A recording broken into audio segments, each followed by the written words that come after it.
Pagkalipas ng ilang taon na aming pinagsamahan, gumawa ng mga awit, animoy pinagpilahan sa Cavite, sa Laguna kung saan ay nakilala. Parang talang naluklok sa taas hanggang Manila, aabutin ng tunog hanggang sa kaduluduluhan, gigisingin ng tulog kahit sa kasuluk-sulukan. Ang Pinas inaabangan parang teleserye, parang paboritong istasyon sa mga kalye. Pag pinapakinggan ay nakaka-addict, lumalaki ang bilang mga GMT fanatic. Less sa critics, pinapatay ang tuso, bababuyin parang ang babaeng inabuso. Ikumpara mo sa amin mga banas sintonado, pader na inihian dinigit sa pinturado. Ganyan ang pinagkaiba natin sa musika, pinagsama-sama yung mga awitin kulang pa. Ang musikang ito sa inyo ay binabahagi upang inyo nang malaman, upang inyo nang masuri ang tunugan at tugtugan na nanggaling sa Laguna. Mga palakpakan na laging naririnig sa tenga ay hatid ng musikang di nyo mapapatid. Yung gustong ng tugtugan namin, sige sama kapatid, hawakan nyo ang pandinig ng mga taong ayos sa amin. Huwag nyo ikumpara mga awitin nyo sa amin. Classic, kakaiba at merong mga henyo na humuhulma ng mga katagagamit ang wikan. Hindi usap-usapan, ito na itutulak. Nang marinig awitin ko,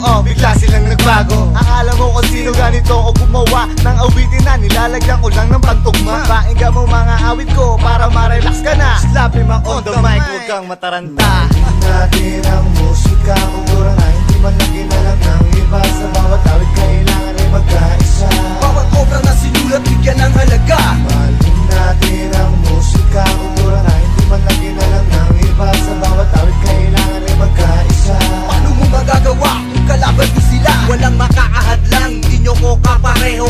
Ako ang salamangkero, sugalero sa kasino. Puntos lang kayo sa larong bingo. Ako ang numero unong basagulero. Sa musika, Pinoy ang makapangyarihan. Hinukay pa sa libingan, kalat ang pinagmanahan. Isa ka sa mga napag-iwanan sa laro. Tumbang preso, di ba tinalo nyo ako? Di nyo ko magagago, makunat pa sa balat. Ng balat ng baka, urig at walang pamagat. Di ka sikat, di dapat mo'y napakaalat. Di nice, napakasimple at nagpasalamat. Maraming tulad nyo na di nakakaintindi. Kanya-kanya estilo at walang diskarte. One love GMT sa musika naghahari. Haghari sa Pinas, isa-isa kong hinawi. Ito ang musika boy na iyong naririnig. Ganda mo na utak mo sa letra kung pumapanti. At dito ko ipinagay ang makabagong tugmaan. Ang daming gustong humarang dinaan sa halalan. Huwag nyo kong gagawing sandalan, baka tamaan. Sa lakas ng bayo, lahat kayo ay tatamaan. Kumapit ka lang sa akin ng mabuti, nang sa ganun hindi ka mapag-iwanan sa kalye. Halika at sumama ng malaman ang tunog. Sa musikang ito, tatamaan ng hambog.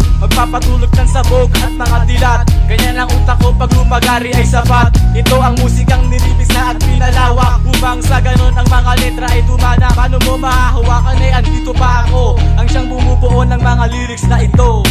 Mahalin natin ang musika, kultura na hindi man lang ginalang ng iba. Sa bawat awit kailangan ay magkaisa. Bawat obra na sinulat, bigyan ng halaga. Mahalin natin ang musika, kultura na hindi man lang ginalang ng iba. Sa bawat awit kailangan ay magkaisa.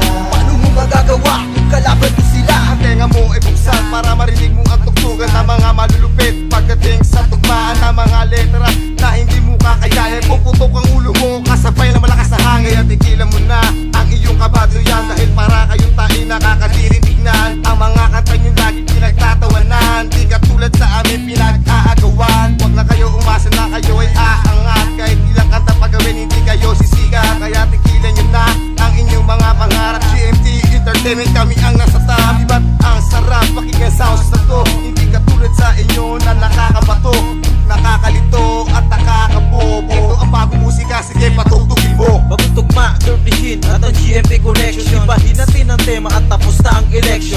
Oh!